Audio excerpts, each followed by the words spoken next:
thank you to them. And we like to kick off our events, get the energy up with something a little bit different, a little bit thought-provoking, a little bit outside of the industry. And trust me, we've got a real treat for you right now. So Daniel Silke is going to join us. He's a renowned political economy analyst. He's a futurist, and a name I'm sure is familiar to many of the South Africans from their TV screens and their newspaper columns as well. I've been fortunate enough to know Daniel for the last 5 years, lucky enough to experience his presentations firsthand on many occasions. They're always deeply insightful, but they're always great fun as well. So that's why we wanted to bring you onto the stage and join us today, Daniel. And please join me and give Daniel a warm welcome. Thank you, John. Thank you. Well, good morning, everyone. Good morning and welcome in person to Cape Town. It's wonderful to see you, and it's wonderful not to be on a Zoom call this morning. I'm particularly delighted to be invited here. I think John has invited me here for one reason only, and that's I'm the cheapest guy to get here because I live right next door, and I walked here this morning. So there was no long-haul flight for me. Most of my business is long-haul, but not in this particular instance. I'm going to give you what I call a sort of a snapshot macro overview of where Africa is at the moment. You can't do that in 20 minutes, but we'll give it a shot. And I'll talk a little bit about some of the issues that bother me in aviation. I'm not part of air access. I'm not part of the Cape Town City Council. I'm not part of South African tourism, and that enables me to have editorial freedom as what I'm going to say to you this morning. Now, you are here at an important time for us in South Africa. I must tell you, we ditched our masks only in the last week, but I've always said, let's keep the masks handy, because I certainly need it when I go to fill up my tank of petrol every single week or so. It's nasty stuff out there, and aspects relating to the global economy are absolutely going to affect Africa and potentially also affect your customers going forward. But I must say, and I must give credit to Cape Town Air Access and all of the supportive partnerships that exist within that particular group. I am a regular traveler, and I shouldn't say this because I should be saying I'm a regular traveler to Lagos and to Nairobi, but I'm a regular traveler into the United States. And to see a headline report like that in the travel industry press does my heart good. I've used both of these airlines. I'll be using the one out of Cape Town to Newark next week, I'm delighted to say, with my family, and I couldn't be more excited that there is a clamoring for connectivity into Cape Town. I believe that these services will also extend into much of the African continent to key cities going forward.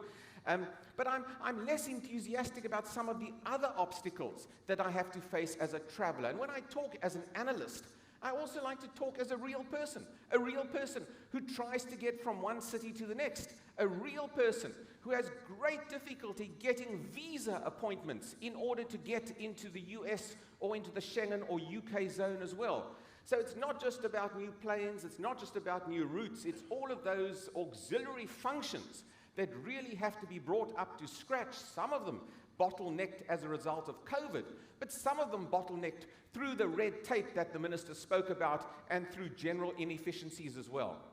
So what a difficult time we've all been through. And we've been through what I call sort of a series of polycrises, many crises in the world. Issues relating to climate change have constantly, over the last few years, occupied, and quite rightly so, all of our minds. But we've come through the worst of COVID, at least at the moment. An adaptable lot we are, everybody. I just hope none of you bought equity shares in Zoom Corporation, because your shares now are worth less than before the pandemic. And I'm delighted to present you with that news, because it's time we get away from Zoom. But it's been a very tough period. We've had issues relating to supply chain issues that continues to affect the world, partially as a result of COVID, partially as a result of Chinese lockdowns. It's had an effect. It has some advantages for us here in Africa, but overall, together with the printing of money and quantitative easing for so many years, we've seen the specter of inflation affect every single country of this world, and certainly it's going to affect us here on the continent as well, and is already doing so. And that's even before we look at issues relating to the global crisis unleashed as a result of the Russian invasion of the Ukraine. So, it is a difficult time to look at where we're at. We are potentially, and because I'm an analyst and because I have to also be the bearer of tougher news, perhaps we are also at what I would regard as a sort of an early stage of what could be a second Cold War, where the world looks as though it's potentially going to be fragmented into differing alliances in future. That poses certain challenges, obviously, for Africa, and navigating a new Cold War with all of its concomitant tensions is going to occupy African heads of state for some time. Already, I mean, you don't have to analyze this particular slide, but just look at the heading. That is the knock-on effects of the Ukraine war on absolutely everything that we do. And that's why this particular conference, issues relating to sustainability, issues relating to choice of aircraft in particular, fuel efficiency, cost-saving measures, all of those issues become even more important as a result of what's happening in the world. Now, globally, we've seen revised predictions of a downturn in the global market, the global GDP, and a substantial downturn from the predictions earlier in this year, just before the Ukraine crisis. That is going to impact, I believe, passenger traffic going forward. It is going to impact, certainly in the short term, all sorts of issues, particularly relating to the importation of goods and food security in particular. All of you know here how vulnerable our particular continent is to issues relating to food security. 25% of all wheat come from that bread basket of Central and Eastern Europe, the soil quality being so outstanding there. And that is going to impact upon many of our countries. Already we are seeing food crises, particularly in Niger and in Mali and across in Somalia and perhaps even in the fringe parts of Ethiopia. These are issues that will be of concern to all of us. Again, you've got to look at the charts and you've got to see the impact that this can have. And I get very concerned about the lives of ordinary people. But it, of course, impacts the traveler. It, of course, impacts the rise of a middle class in Africa, and certainly, and that's your traveling public, that rise of a middle class, that clearly, I think, is going to be at least to some degree affected by this. So I don't think we should gloss over these issues. I think they're very important issues. We've seen already the lives of ordinary people being affected by interest rate rises. Many here on this continent, we saw Zimbabwe increase their interest rate by 200% just over the course of the last week or so. Well, there's quite an impact on the African continent. Now, let me continue more into Africa's economic progress over this post-COVID period. It's always been my favorite map. I love maps, by the way. I love maps so much. I married a lady whose maiden name was Atlas, and I would have loved to have changed my own name to Atlas, by the way. Always loved that particular map. But what we've seen over the course of the last year, 18 months or so, I hope she's not listening to me today, but I live next door, so she'll probably hear me from here. Over the last 18 months, we've seen a resilient recovery, more or less, for most African economies. There was a contraction in African GDP in 2020 by 1.6%, a contraction, and Africa's GDP grew nicely last year to just under 7% or so. So there's certainly resilience. And if anything, we all know as Africans, for most of us here in this audience, boy oh boy, are we a resilient lot facing all sorts of pressure. So the recovery has been good, but the recovery is not going to be sustained at that level of a 7% recovery. You saw that particular bounce post-COVID. We'll come back to about a 4% GDP growth rate overall, perhaps for this year or so, which I suppose is not too bad. And quickly have a look at that particular chart. And since most of you are sitting on this side of the room, I just want to see if I can use that pointer there. You can just see that in terms of the downward projections for global economies over the course of this year, largely as a result of the Ukraine conflict, sub-Saharan Africa is probably going to be a little better off. The commodity exporting countries of the Middle East naturally are going to be okay over this period for obvious reasons. For us in sub-Saharan Africa, our commodity strength is going to insulate us to some degree from the worst effects of the downturn, which will be felt certainly in Europe and East Asia, in Japan and the broader Euro area, and the US for that matter as well. So, the less, everything is relative in life, as you can see, and in terms of a global downturn, there's some protection. There's some safety net, because largely of our commodity export base on this particular continent going forward. If you look at growth overall across Africa, we see reasonably good recoveries coming from most of the African continent. Again, a little lower here in Southern Africa, and our growth rate here has been disappointingly low, dragged down by South Africa's relatively poor performance. But there certainly are very substantive pockets of recovery, once again, coming from East Africa and West Africa. And that's why the strategic decision to look at air connectivity between West Africa in particular and the Western Cape is so critically important. I mean, there's some of those great growth economies, and despite all of the issues relating to Nigeria, everybody, I'm still a believer that this is a powerhouse into the future, and Cape Town really has to take advantage of that. But there are challenges. There are challenges. There is fiscal fragility across the continent. Governments are going into deficit. They've got to pay for COVID, and they're going deeper into deficit. And when you go deeper into deficit, you've got to borrow more and more. And the public debt burden across the African continent also increasing. It's not just an African issue. It's a global issue for that matter. But it will affect our economies because we come off a more fragile base, as most of you are aware. Inflationary pressures, of course, across the continent also threatening the livelihoods and disposable income of many Africans as well, and a stronger US dollar doesn't help us at all. It obviously weakens our own domestic currencies, and it makes our debt repayments in US dollars that bit more problematic. So, these are the harsh realities that we have to deal with. We have to also deal on this continent with an increasingly disgruntled young population. It's an interesting survey that's just been done called the Africa Youth Survey, and I urge you to look at this, because whatever you do, it should be directed at this macro positioning of improving the lives of young people. But across the continent, many young people believe that their country is moving in the wrong direction. I've highlighted South Africa there. Only 25% of young South Africans believe their country is moving in the right direction.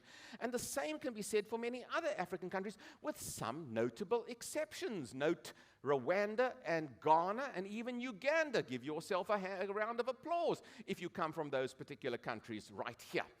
Are you from Rwanda, Ghana, and Uganda? Well, please relay the message to those good people.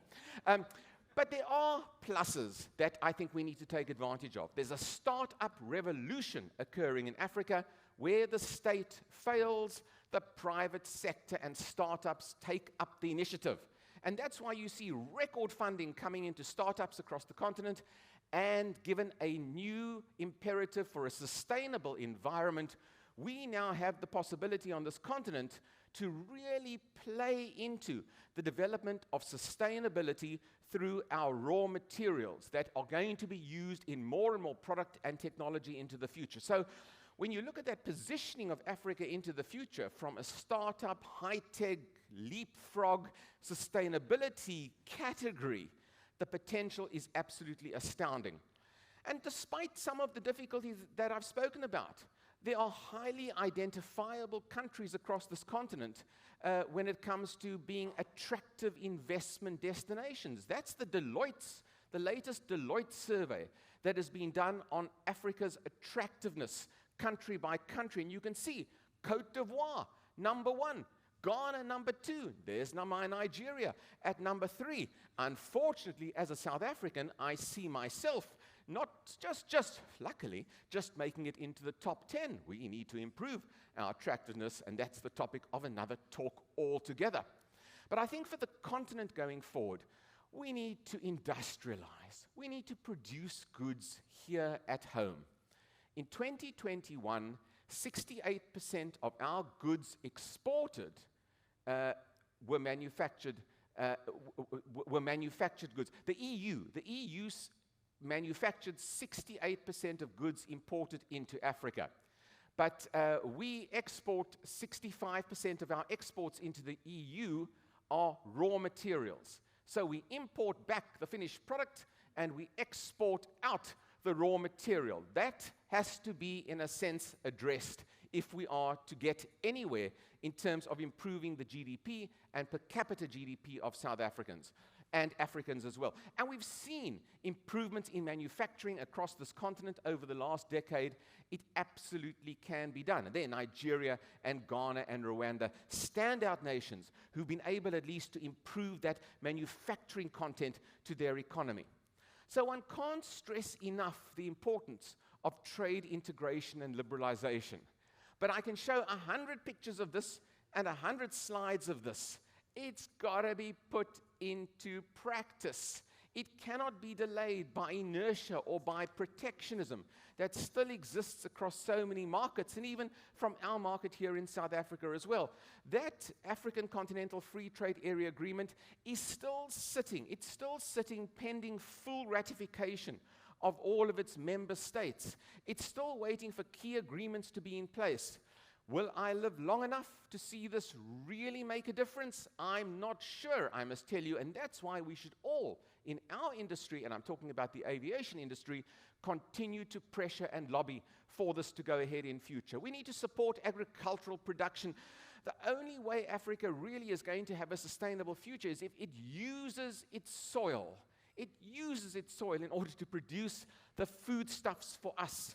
And that's where the global crisis that we face at the moment becomes even more important, being self-sufficient here on this continent. And we need to produce fertilizer on the African continent, for goodness sake. You know what the price of fertilizer has gone up over the last 3 months or so, thanks to that Russian invasion. We need our own supplies in order to make us not only sustainable, but global leaders into the future. We need economic deregulation, not just for small business across this continent, but for large companies as well. Large companies bring skills into countries. They bring employment opportunities, which often are very sustainable employment opportunities. So it's not just about the lower-end entrepreneur. And I always try to make this point to governments, and governments always like the idea of the entrepreneurial story, but they sometimes neglect the importance of large business. We need to support public-private partnerships, which I think all of us perhaps largely would agree with, and we need to enhance those learning opportunities for young Africans, and we can now, thanks to the improvement in internet access and digitization, particularly of the learning environment, and those of you from Kenya know a lot more about this than certainly I do. And finally, on this particular issue, the continent absolutely needs to make strategic partnership choices in who Africa does business with. And if I might just say, when I say to African leaders and at conferences around the world, don't put all your eggs in one basket in terms of your infrastructure spend and commitment. Be careful of a new world order that can be very conflictual and very fragmented into the future. So for African governments across the world, get the basics right. Get the basics right. The economy will grow. Get good governance right. Get transparency right. Get all of these issues correct, or at least improve upon them, and your GDP will grow, and you will start to reap the benefits across every industry. Finally, on the issue of African aviation, I took this little snapshot yesterday of the internet, about 24 hours ago, by the way, 24 hours ago. There we are. That's flight radar. Some of you probably look at flight radar, and you can see the relatively empty sky still across the African continent. I don't want to see that. I want to see a lot more aircraft covering our particular continent. In terms of aviation and in terms of global air travel, again, you can see this improvement. And the previous speakers have spoken specifically about Cape Town. From an African perspective, we can see that we now have a demand of about 72% demand for Africa compared to 2019. And we have capacity at about 75%. So a reasonably good recovery for African air travel. The losses incurred by different regions across the world are also less dramatic across Africa, but that's because we start from a lower base. And the improvement in profitability across the rest of the world in terms of air travel has been more dramatic in the recovery than what we've seen here on the African continent. Still, you look at the charts and you look at the projections. There's a brighter future for African aviation, and in general, if you look at that chart on the right-hand side of the screen there, on passengers per region, you can see that the projections for Africa continue to put us as the third best region in the world going forward over the next 10 years or so. That's why you are all here, because you've looked at these charts and you have correctly deemed this to be a real growth market, and more competitively growing, by the way, than perhaps many of the other more established regions of the world. And those old issues remain. It's not COVID, it's not Ukraine. This is a continent with a mushrooming population, an astonishingly large population growth expected over the next 25 years to 2050. And just look at that chart on the right, by the way. The chart on the right is the fastest growing cities in Africa. I'll give you some of these charts. If you can't sleep tonight, I will give you a PDF of the charts to help you on your way. But on the chart on the right, everybody, you will see those top 10 growing cities in Africa, where the population will double in size between 2020 and 2035. Double in size over the next 15 years or so. Bujumbura, Kampala, well, destinations into the future. Tete here in Mozambique, destinations certainly for increased services into the future. So I think, notwithstanding the many issues that I've spoken about, this is an industry, the aviation industry in Africa, that's just getting started. We're just getting started, notwithstanding many of these issues. But we've come through crises, and there are ongoing crises. And if you don't take action now, and I speak to airlines, I speak to governments and politicians in particular, if you don't take action now, well, you will not reap those rewards, and it's a competitive world. Someone else will eat you for lunch if you don't take action now. The benefits of liberalization, aviation liberalization, are pretty clear. Any number of studies continue to show, and mention has been made by Alderman Vos and the Minister as well, about this particular issue. And the chart, I think, says it all. Liberalization, economic freedom, connectivity, and development all lead to increased income, increased educational prospects, and even greater life expectancy going forward. But ultimately, they assist the bottom line of per capita GDP increases that are needed to fuel the passengers of the future. So, in closing, a few points and a few general points that perhaps you will discuss over the course of the next 2 days, and if you don't, you'll discuss it in your sleep when you wake up in the middle of the night. The liberalization of market entry, more fifth freedom rights, absolutely critical across this continent, along with reduced protectionism. I dislike protectionism in any way, and I don't mind saying it in front of any audience for that matter. From a sustainability point of view, incentives are required for fleet renewals by rewarding the adoption of newer and more fuel-efficient and safe aircraft. And those aircraft guys here are going to present a compelling case for their products as well. In terms of the last few years, we've seen bailouts of some national carriers as well. We've got to be very careful that we don't spend money on bailouts just to perpetuate the poor business model that was in existence prior to those particular bailouts. And that's a challenge, I think, certainly for state-owned or state-heavy airlines across the continent. The forward planning for African aviation absolutely needs the depoliticization of state-run airlines. And you've seen which airlines, and the clue is in the slide. I must tell you, you've seen, this is an audience I can say that to because you'll all get it. Can't say it to all the audiences. This is a critical issue to at least, I think, offer a value-based service, the depoliticization of state airlines that have to be run with managerial and financial expertise in order to survive and be an example, because there's nothing wrong with a well-run state airline being an example to the private sector. Nothing wrong with that, in my humble opinion, as an outsider looking in on your industry.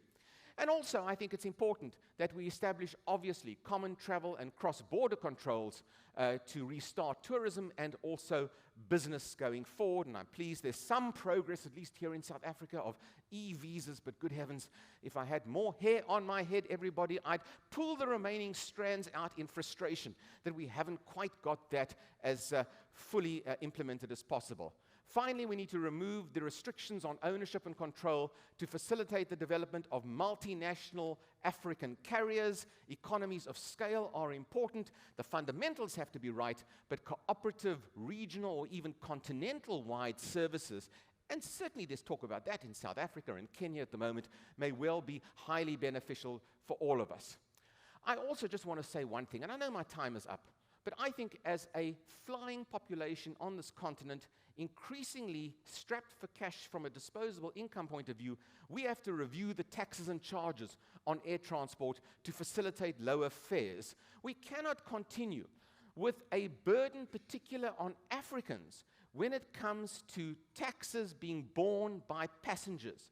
Globally, there are more taxes borne by passengers flying regionally in Africa than in comparative regions outside of this continent. And that irritates me even more. So all I can say is that the challenges are there, the crises are there, and they're not going to go away, but this is the time to act. This is the time to take these crises and to take the future development of this continent, which I continue to be absolutely optimistic about, and not to waste this opportunity. And I urge you over the course of the next 2 days to at least, I think, discuss these issues and factor them in to your particular deliberations. But ultimately, many of the issues that I talk about are not issues that are private sector issues. They're public sector issues as well. And I hope from the private sector players here in this audience, you take these back and you inject them into your discussions with the politicians and the bureaucrats in every part of this particular continent. Only through an activist movement or engagement from this particular industry will you begin to chip away at the bureaucracies and protectionism that often operates in the state sector. Thank you so much for listening to me today, and please be in touch with me if you need any more information. Thank you.